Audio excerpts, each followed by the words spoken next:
Good morning mga kapuso. Nagbabalik pa rin po tayo dito sa Quiapo. At bukod nga syempre sa simbahan, isa pa talaga sa mga dinadayo ng mga kapuso natin dito ay yung mga pagkain na patok kapag Pasko. Tulad na labang nitong Excelente cooked ham na sinasabing nag-start pa noong 1950 and ever since ay talagang patok na nga sa mga tao. In fact, look at that. Diba? Blockbuster talaga tong kanilang mga ham dito. But anyway mga kapuso, dito nga, marami talaga silang binibentang klase ng mga hamon dyan. Meron silang tinatawag na pear-shaped ham. Ito yung mga buo-buo po. Meron din silang boneless ham and of course yung ham with bone. Pero, ang isa talaga sa pinakakilala dito nga sa Excelente cooked ham ay yung tinatawag nila na Chinese ham. Ayan, nakikita natin na per kilo nila. Slice po yan, tapos pipili kayo ng kung anong gusto nyo, tapos i-weigh po nila yan. And para sa mga kapuso natin gustong bumili nito, nasa 940 pesos po per kilo itong Chinese ham. Yung boneless ham naman 880 pesos per kilo. Yung ham with bone, 930 pesos per kilo. At yung pineapple ham, nasa 790 pesos. Bukod po sa mga hamon, kilala rin po dito, actually, sa Quiapo ang mga kastanyas. Tara, check natin. Oh, look at that mga kapuso, diba? Talagang freshly cooked yung mga kastanyas nila dito. At ayan, makakapili pa kayo kung anong gusto nyo na mabibili lamang for 240 pesos kada kilo. At kung kayo mga kapuso, gusto nyo talagang makatikim yan, open po sila dito from 7 a.m. hanggang 7:30 p.m. hanggang Pasko po. Anyway, magmula po dito sa Quiapo Church, magbabalik po ang unang hirit. Advance Merry Christmas everyone!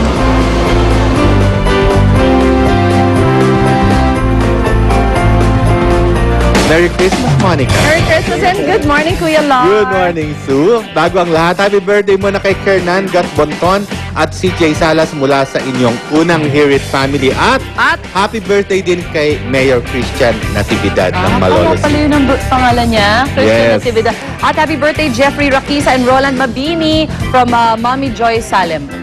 Happy birthday din pala sa'yo. Hi, at ito, chika na tayo this Fun Friday mga kapuso. Hindi lang mga bigating star ang dumalo sa premiere night ng inaabangang Panday 2. Pati kasi ang may likha ng kay Panday na si Carlo J. Caparas, syempre present din with his wife Donna Villa. Kaya panoorin po natin ito.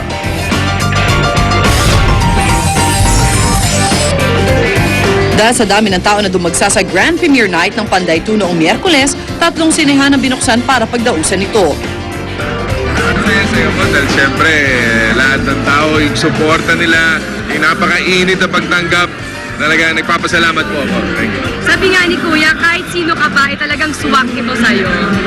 At bago umpisahan ang pagpapalabas ng pelikula, naging bahagi ng programa nito ang pagbibigay pugay sa lumikha ng Panday na si Carlo J. Caparas. Ultimong espiritu ni dakilang FPJ sa gabing ito ay kapiling natin at nasisiyahan siya sa nakita niyang pagpapatuloy natin at pakikibahagi natin mula sa mga bata hanggang sa lahat ng manonood at lahat ng tao na tumatangkilik sa Panday. Pasasalamat ko sa GMA7 lalo na sa gumagawa ng alamat niya ngayon na Senator Bong Revilla na nagpapatuloy sa paghawak ng espada ni Panday.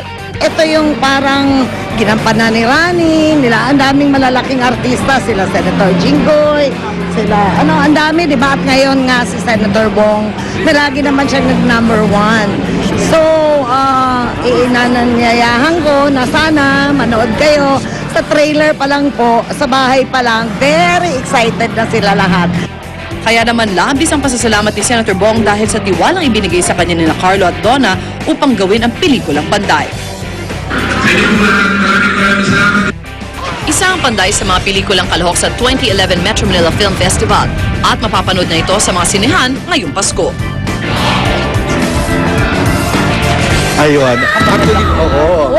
Ay, meron pa sana akong sasabihin. Kaya lang narinig ko na yung hudyat. Correct. At narinig na rin niya ni Eunice Grace Ojero na nagbe-birthday ngayon. Happy birthday. Happy 18th birthday, Eunice.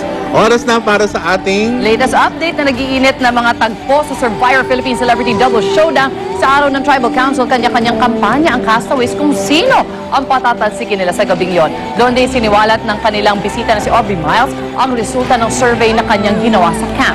nagkatawanan ng buong tribo sa resulta ng survey. gaya ng kung sino ang may pinakamabahong hininga at Oh paa my. sa grupo. Oh my. Lumabas din sa survey na ito na kay Steph may pinakamaraming naiinis at tila hindi masaya ang tribon na kasama siya. Aba! Oh, si Aubrey naman hindi rin natuwa. Nainis daw kasi siya sa tila pambabastos daw ni Gino sa kanya noong nagsusurvey siya. Agad naman nag-apologize si Gino pero aminado si Aubrey na di niya ito tanggap sa ngayon. Ay, nako. Ay, nako, Mukhang ginali. intrigahan talaga ito. Inamin rin ni Steph na di siya komportable sa samahan nila ni Gino ngayon kahit na mag-partner sila. Aba, best friend siya dati, di ba? Si Chucky naman talaga raw masama na ang kanyang pakiramdam dahil sa my. kanyang vertigo. Ay, ang hirap niyan. Abangan sino kaya ang unang miyembro ng tribong Apulaki na mapapatalsik sa isla at magiging unang miyembro ng jury na boboto para sa next Celebrity Soul Survivor. Yan ang dapat niyong abangan sa Survivor Philippines Celebrity Double Showdown. Mamayang gabi na yan sa GMA pagkatapos ng Munting Heredera. Babalik po kami. Get well soon, Luan. Maraming salamat sa aming sponsors. Ultra Mega Supermarket. Let's face it.